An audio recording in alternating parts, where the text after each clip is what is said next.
मेरे प्यारे मित्रों, आप सभी को आरती अक्षरा का प्रेम प्रणाम। आज मेरे मन में भाव आया कि क्यों ना अपने मित्रों से वाणी के ऊपर कुछ बात कर ली जाए। साथियों, प्रकृति ने जैसी उन्नत भाषा मनुष्य को दी है, वैसी किसी अन्य जीव को नहीं दी। वाणी की जो विविधता और प्रभाव मनुष्य ने पाया है, वह किसी अन्य पशु ने नहीं पाया। अपनी वाणी के द्वारा मनुष्य कविताएं करता है, प्रेम गीत गाता है, मंत्रों का उच्चार करता है, कभी लड़ता झगड़ता है और कभी विरह से भरकर परमात्मा को पुकारता है। यह वाणी अनमोल है, यद्यपि दिखती नहीं, अदृश्य है। हमारे वैदिक ऋषियों ने वाणी को 4 तलों में बांटा है। हमारे धर्म ग्रंथों में भी इसका वर्णन मिलता है। श्रीमद् भगवत गीता में भी इसका वर्णन देखने को मिलता है। कबीर दास जी ने तो वाणी की महत्ता का वर्णन करते हुए कितना अच्छा दोहा कहा है कि ऐसी वाणी बोलिए मन का आपा खोए, औरन को शीतल करें आपहु शीतल होए। वाणी मनुष्य को ईश्वर का अनुपम उपहार है, अनमोल है वाणी।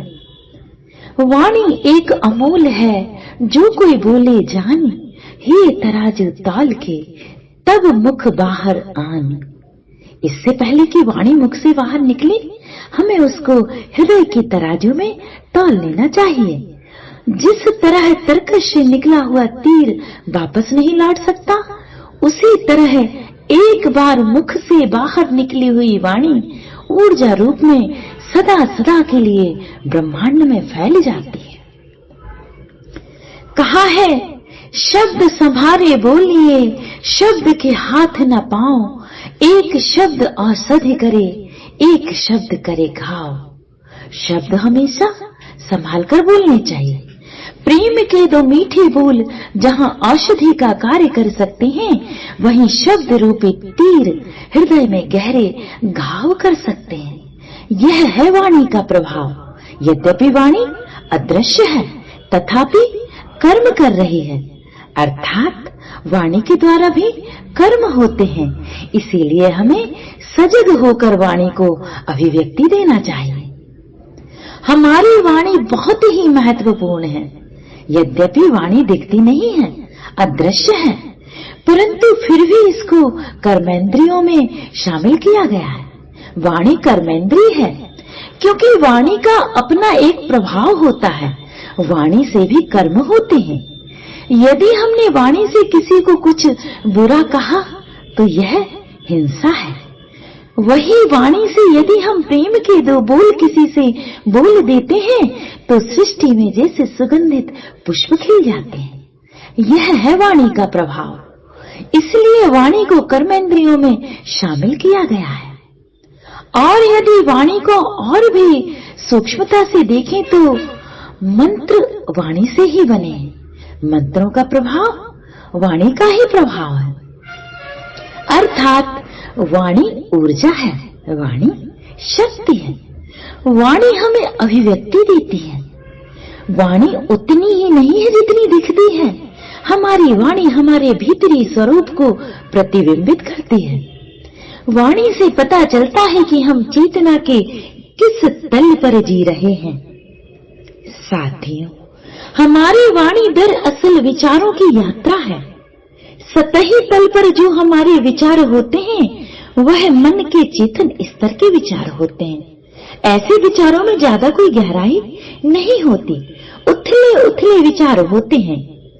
और विचार अपने स्रोत में जहां से उठ रहे होते हैं, वहां अत्यंत विशुद्ध अवस्था में होते हैं। जिस तरह गंगा अपने उद्गम पर पवित्र होती है ना, उसी तरह विचार अपने उद्गम स्थल पर अत्यंत सूक्ष्म, अत्यधिक शक्तिशाली, निर्मल होते हैं। यदि हम गौर से देखें तो कोई भी चीज अपने सूक्ष्म स्तर पर सर्वाधिक शक्तिशाली होती है। साथियों, विचार भी गति करते हैं और दिशा प्राप्त करते हैं। विचारों की दिशा के आधार पर व सूक्ष्मता के आधार पर वाणी को 4 तलों में बांटा गया है, बैखरी, मध्यमा, पश्यन्ती और परा। यदि सरल शब्दों में कहें तो शब्दों की वह अभिव्यक्ति जिसे कोई दूसरा सुन सकता है, यह बैखरी वाणी है। लेकिन वाणी अभिव्यक्त होने से पहले मन में विचार के रूप में आती है। हमारे मुख से जो भी बोला जाता है, बोलने से पहले वह विचार हमारे मन में आता है और यह विचार हमारे मुख को यंत्र की तरह उपयोग करता है और उसे अभिव्यक्ति देता है। बैखरी के तल पर अभिव्यक्त होने से पहले विचार जहां स्पंदित होते हैं उसे मध्यमा वाणी कहते हैं। अर्थात अभिव्यक्त होने से पहले वाणी का संकल्प मध्यमा में स्पंदित होता है, क्योंकि यह भावों की अभिव्यक्ति का माध्यम है, इसीलिए इसको मध्यमा वाणी कहा जाता है। बैखरी वाणी के पीछे जो आधार है वह मध्यमा वाणी का आधार है। अर्थात मध्यमा वाणी में ऊर्जा विचार बनती है। विचार शब्दों का रूप लेकर हमारे मुख को यंत्र की तरह प्रयोग करके उसके विभिन्न हिस्सों यानी कंठ, दांत, जिह्वा आदि के सहयोग से हमारे मुख से शब्दों के रूप में अभिव्यक्त होती है। इसको एक उदाहरण से समझते हैं। जिस तरह बांसुरी का अपना कोई स्वर नहीं होता ना, बांसुरी पोली होती है, लेकिन जैसे ही हम बांसुरी को अपने होठों पर रखकर सांसों के द्वारा उसमें हवा भरते हैं तो उसमें से विभिन्न स्वर लहरियां बहने लगती हैं। तो ये संगीत कहां से बहा? दरअसल यह संगीत हमारी सांसों का संगीत है। मधुर सुर लहरियां बहने से पहले यह संगीत हमारी सांसों में था और सांसों से होते हुए बांसुरी के माध्यम से अभिव्यक्त हुआ। ठीक उसी तरह मध्यमा वाणी में विचार पैदा होते हैं और मुख के द्वारा अभिव्यक्ति पाते हैं। इसे बैखरी वाणी कहते हैं।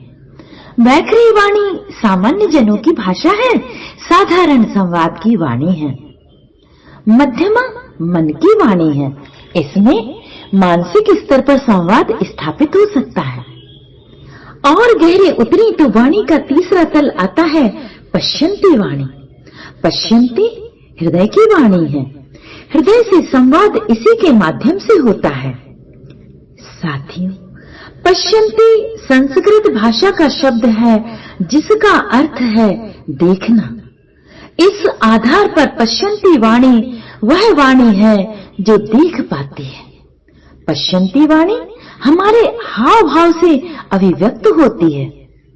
यदि हम किसी के प्रेम में हैं तो हमारा हाव भाव उस प्रेम को अभिव्यक्त कर देगा। हमारी बैखरी वाणी तभी प्रभावी होती है जब वह पश्यन्ती की अनुभूति को अभिव्यक्त करती है। यही कारण है कि कई बार लोग कितना भी बोले, उनके बोलने का कोई प्रभाव ही नहीं पड़ता, क्योंकि उनकी मध्यमा वाणी कमजोर है। वहीं कुछ लोग ऐसे होते हैं जो बिना बोले ही वह बोल देते हैं जिससे तुम्हारा जीवन रूपांतरित हो जाता है। बुद्धों की वाणी परा की चेतना से निकली गहरे मौन की वाणी है, इसलिए हृदय में गहरे उतरकर तुम्हें तुमसे मिलवाने की शक्ति रखती है, क्योंकि वही भाव हृदय तक पहुंच सकता है जो कि हृदय की गहराई से निकला हुआ हो। साथियों, पश्यन्ती वाणी जब विकसित हो जाती है तो हम न केवल विचारों को अभिव्यक्त होने से पहले ही उसके दृष्टा हो जाते हैं, साथ ही साथ हमारे भीतर वह प्रज्ञा जागृत हो जाती है कि हम दूसरे के भीतर उठ रहे भावों को भी पढ़ पाते हैं। यदि किसी का व्यवहार आडंबरपूर्ण है या दिखावापूर्ण है तो हम उसको भी देख पाने में सक्षम हो जाते हैं। और भी गहरे देखें तो जब हम प्रेम में आकंठ डूबे होते हैं तो बैखरी वाणी से उसे अभिव्यक्ति देने पर अपने को हम लाचार पाते हैं। तब आंखों से प्रेम आंसू बहने लगते हैं। प्रेम की यह अभिव्यक्ति पश्यंती वाणी है। इसके विपरीत यदि हम घृणा के भाव से भरे हैं, तब भी हमारा वह भाव हमारे हाव भाव से बिना कुछ बोले ही अभिव्यक्त हो जाता है। साथियों, वैखरी वाणी से जैसे जैसे हम गहराई में जाते हैं, तो सबसे गहरा तल वाणी का जो उद्गम स्थान है, जो स्रोत है, वह है पराकी वाणी। हर एक तल पर वाणी शक्तिशाली होती जाती है और परा के क्षेत्र पर शब्दों की शक्ति अपने चरम पर होती है। यहीं से उठने वाले शब्दों को ब्रह्म कहा गया है। यही वह वाणी है जहां से उठी हुई प्रार्थनाएं सीधे परमात्मा तक पहुंचती हैं, क्योंकि यहाँ शब्द शक्ति से भरपूर हैं, ऊर्जा से भरपूर हैं।